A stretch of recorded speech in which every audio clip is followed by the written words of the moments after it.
bon matin à vous tous, ceux que je n'ai pas salués. C'est pas un enseignement, c'est une réflexion que je fais, c'est la continuité de la semaine passée. Et puis, c'est ça, la semaine passée, dimanche passé, j'ai parlé des conflits ou des différences d'opinion qu'on peut avoir entre frères et sœurs du point de vue théologique. Et puis, comment est-ce que ça nous fait sentir?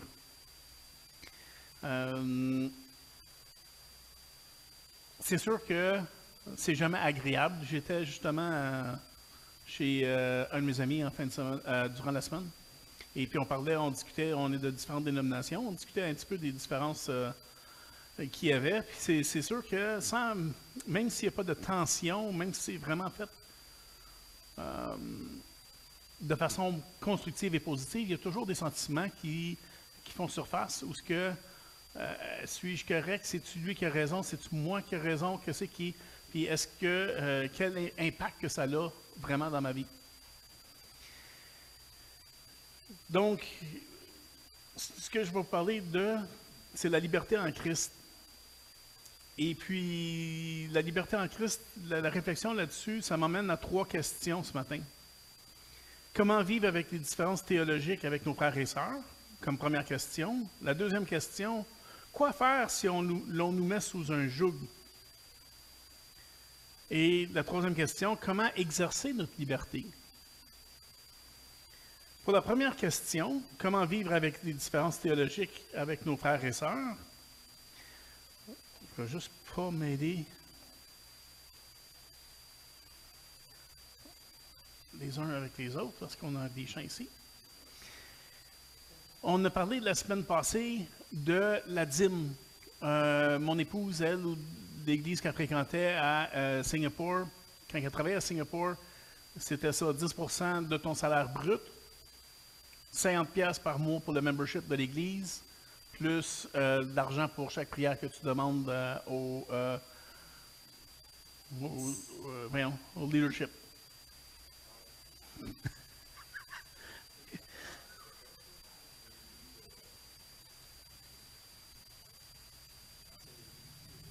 Oui.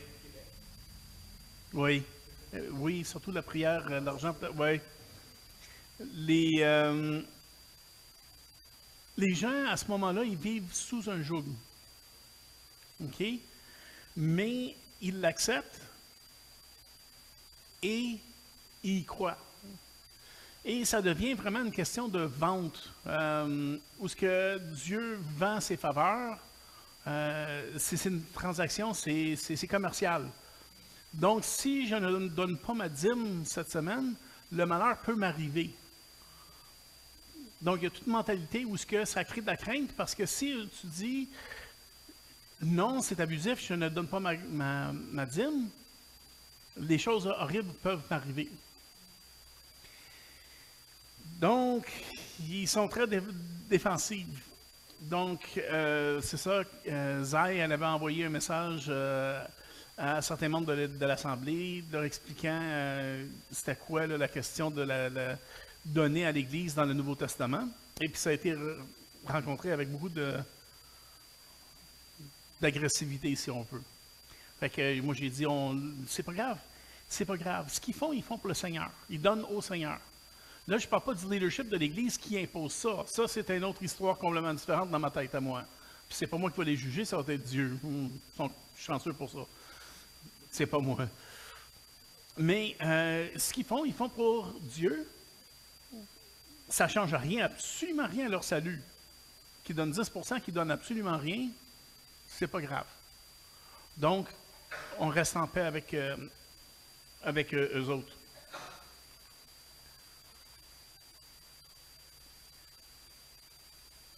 Hébreux 12, 14. Recherchez la paix avec tous et la sanctification, sans laquelle personne ne verra le Seigneur. Donc, on cherche la paix avec nos frères et nos sœurs et la sanctification. Romains 14, 1. Faites accueil à celui qui est faible dans la foi et ne discutez pas sur les opinions. Tel croit pouvoir manger de tout, tel autre qui est faible ne mange que des légumes. Que celui qui mange ne méprise point celui qui ne mange pas, Et que celui qui ne mange pas ne juge point celui qui mange, car Dieu l'a accueilli. Encore là, on revient à ce qu'on fait ou ce qu'eux font, c'est pour le Seigneur. Donc, on peut être en désaccord avec nos frères et nos sœurs, mais est-ce que c'est vraiment grave?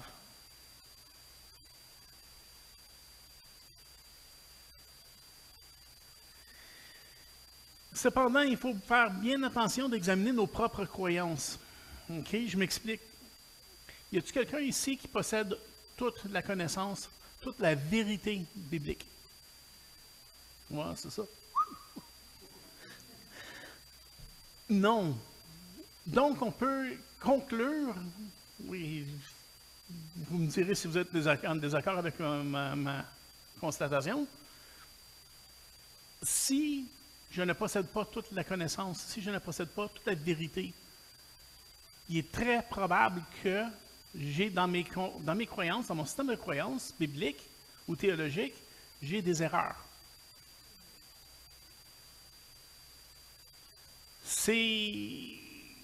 Donc, quand on arrive avec d'autres chrétiens qui ont des différents points de vue que les nôtres, puis on défend mordicus notre point de vue parce qu'à un moment donné, ça devient très personnel, on ne peut pas admettre à nous autres mêmes qu'on peut être dans le tort. Donc, ça devient un petit peu important pour nous de gagner l'argument. C'est important d'être capable d'examiner nos propres croyances face à ce que la Bible dit et d'écouter aussi ce que les autres ont à nous dire à la lumière de la parole, naturellement. Si tout le monde arrive avec leur verset, des fois ça tient debout, des fois ça ne tient pas debout. Puis c'est avec la prière, puis en cherchant Dieu, qu'on trouve la vérité, ou que Dieu nous inspire de la vérité. Puis effectivement, il faut rester conscient que on évolue tous dans nos croyances parce qu'effectivement, on a des erreurs dans nos croyances, dans notre système de croyances. Et puis après un petit bout de temps, on se corrige. Donc, ce qu'on croyait là, 10 ans, 20 ans, on n'est plus au même point. Puis, on croit des choses différemment. On voit des choses différemment. Donc, il faut être conscient que ce qu'on pense et ce qu'on défend à Mordicus aujourd'hui, peut-être que dans 10 ans d'ici, on va avoir un changement d'opinion. Le Seigneur va nous montrer autre chose. Et finalement, pour la réponse de cette question-là, Philippiens 4.7. J'aime beaucoup Philippiens 4. C'est tout chargé, bourré de choses agréables, je trouve. Il dit, et la paix de Dieu qui surpasse toute intelligence gardera vos cœurs et vos pensées. En qui? En Jésus-Christ. Pour la deuxième question, quoi faire si on nous met sous un joug? Ça aussi, c'est très, c'est ce que j'expliquais au début, c'est émotif. Que personne donc ne vous juge au sujet du manger ou du boire ou au sujet d'une fête ou d'une nouvelle lune ou des sabbats. Pourquoi? Ça, c'était l'ombre des choses à venir. Ça représentait ce que l'Ancien Testament prédisait du Nouveau Testament, de la Nouvelle Alliance. Donc, c'était l'ombre des choses à venir, mais le corps est en Christ. On peut se servir de la même exemple avec la dîme, comme mettre les gens sous un joug pour payer, pour faire de l'argent, pour rentrer d'argent dans les coffres, pour propager notre propre dénomination, religion, église, système de croyance, etc. Comme eux autres, ils font, cette église-là est internationale maintenant.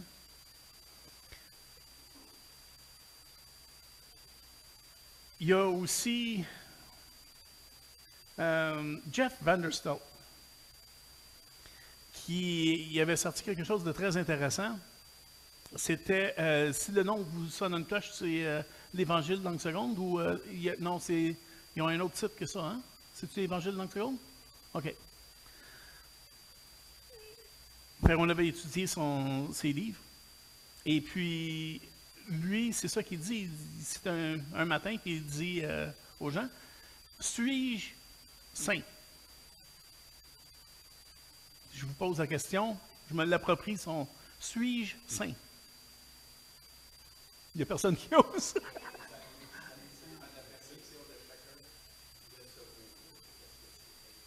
À la lumière de la parole de Dieu? Oui. Oui. Maintenant, on va étirer l'élastique un peu. Si depuis hier soir, je suis sur la brosse et que je tank,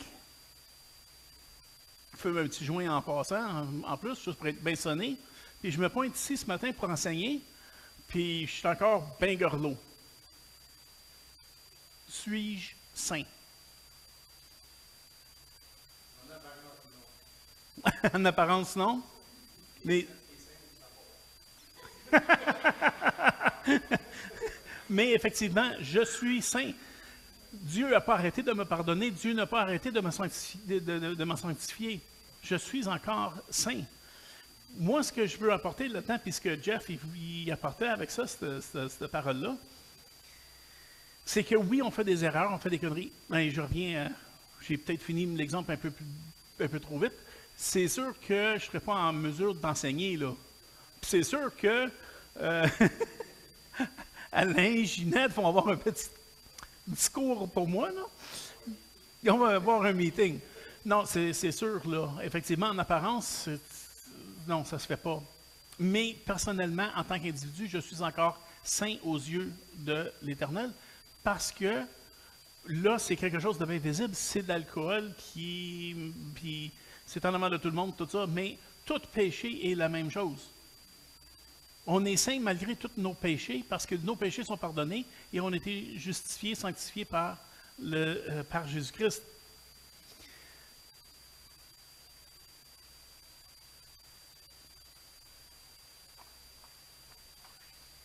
Donc, 1 Corinthiens 10, 23.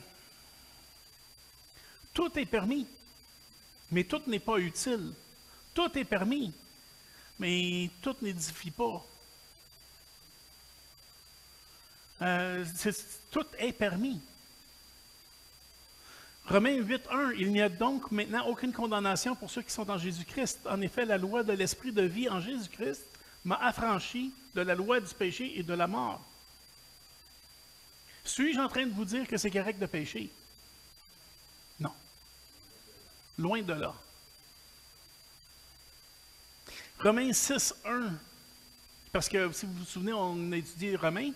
Puis moi, j'avais le chapitre 6, moi. Que dirions-nous donc?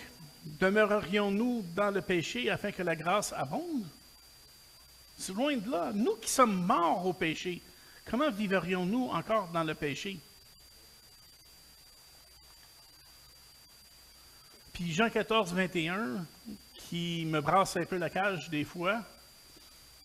Celui qui aime, non, pardon. Celui qui a mes commandements et qui les garde, c'est celui qui m'aime.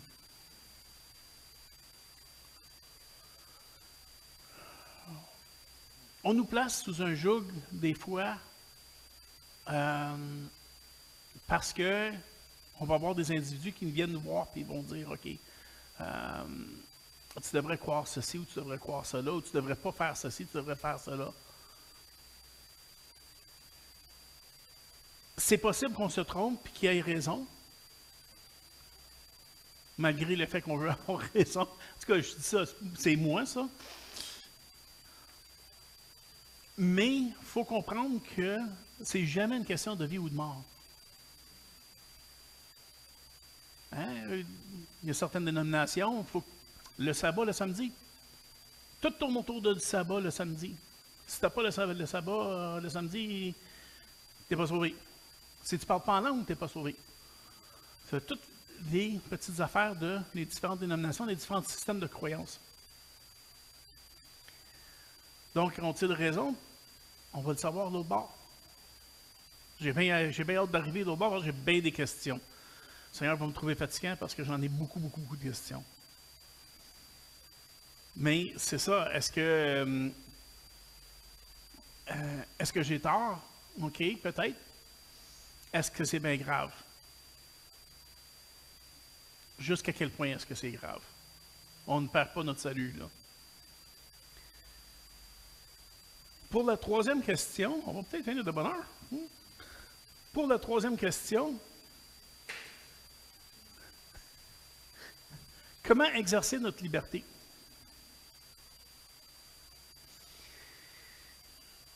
Nous avons la liberté en Christ. À cause de la croix, maintenant on n'est plus sous la loi.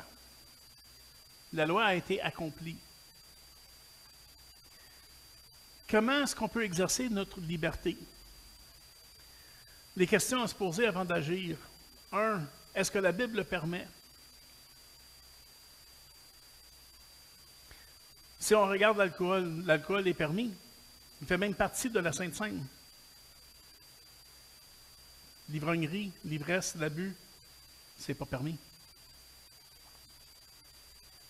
Donc, il faut regarder, voir si effectivement la parole de Dieu le permet, ce que nous autres, on cherche dans notre liberté. On cherche à faire ou cherche à comprendre. Deuxième question à se poser, est-ce que ma conscience le permet? OK, ça c'est intéressant comme point de vue. Comme question, je veux dire, Romains 14, 23. Romains 14, 23, mais celui qui a des doutes au sujet de ce qu'il mange est condamné parce qu'il n'agit pas par conviction. Tout ce qui n'est pas le produit d'une conviction est péché. Et personnellement, j'ai de la misère avec ce verset-là. Je ne le trouve pas, disons, smooth. Hein? Non, c'est ça. Mais n'empêche que c'est ça. Tout ce qui n'est pas le produit d'une conviction est péché. Donc, indépendamment de ce que la parole peut nous enseigner, comme celui qui mange, celui qui ne mange pas, la viande sacrifiée aux idoles, si on n'est pas convaincu de ce qu'on fait, ça ne veut pas dire qu'on a la liberté de le faire.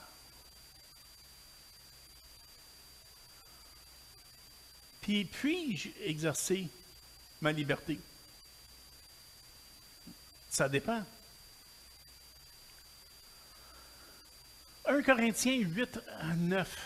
Prenez garde toutefois que votre liberté ne devienne une pierre d'achoppement pour les faibles. J'aime pas particulièrement la manière que c'est dit, les faibles, parce que là, tout d'un coup, ça nous met... on est fort, nous autres. Ouais. Jusqu'à temps qu'une épreuve arrive, là, on n'est pas aussi fort qu'on pensait. Mais c'est ce que la parole a dit. Que votre liberté ne devienne pas une pierre d'achoppement pour les faibles. Encore là, 1 Corinthiens 10, 23, tout est permis, mais tout n'est pas utile. Tout est permis, tout n'édifie pas.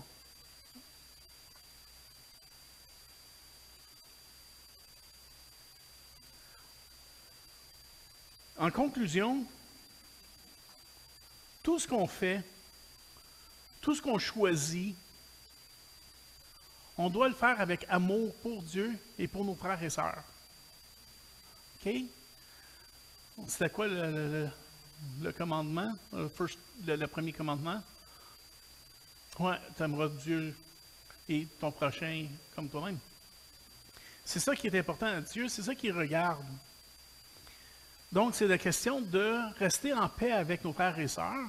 Est-ce que ça veut dire qu'on ne peut pas se louer le Seigneur ensemble à la même église, dans la même famille d'église ou quelque chose? Non, on peut facilement passer du temps ensemble. Ça ne veut pas dire de couper des ponts avec les gens.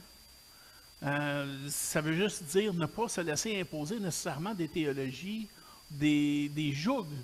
Parce que Christ dit lui-même, mon joug est doux et léger. Je vous laisse avec un dernier verset. 1 Corinthiens 10, 31. Parce que Corinthiens, le chapitre 8 puis le chapitre 9, il parle justement de ça, la liberté puis la question de manger des viandes sacrifiées aux idoles. Puis il dit ça que l'apôtre Paul dit, est-ce qu'une idole c'est quelque chose? Est-ce que la viande sacrifiée aux idoles c'est quelque chose? Non, c'est rien. Mais si tu en manges, puis tu te fais voir en train d'en manger, Là, ça crée des problèmes pour autrui. Puis chapitre 8 pour les chrétiens, dans le chapitre 9 pour les non-croyants, parce qu'on a quand même un témoignage. Si j'enseigne sous, c'est ça, c'est comme tu dis, par apparence, non, je ne suis pas saint. Ceux qui ne croient pas en Dieu, ils ont encore plus raison de ne pas croire en Dieu. C'est rien que la foutaise. Mais 1 Corinthiens 10, 31, c'est où l'apôtre Paul finit. Soit donc que vous mangiez, soit que vous buviez, soit que vous fassiez quelque autre chose. Faites tout pour la gloire de Dieu. C'est ça qui est demandé. C'est ça qui est l'idée dans le fond de tout ça. C'est l'amour les uns pour les autres, le respect, et tout pour la gloire de Dieu. Merci.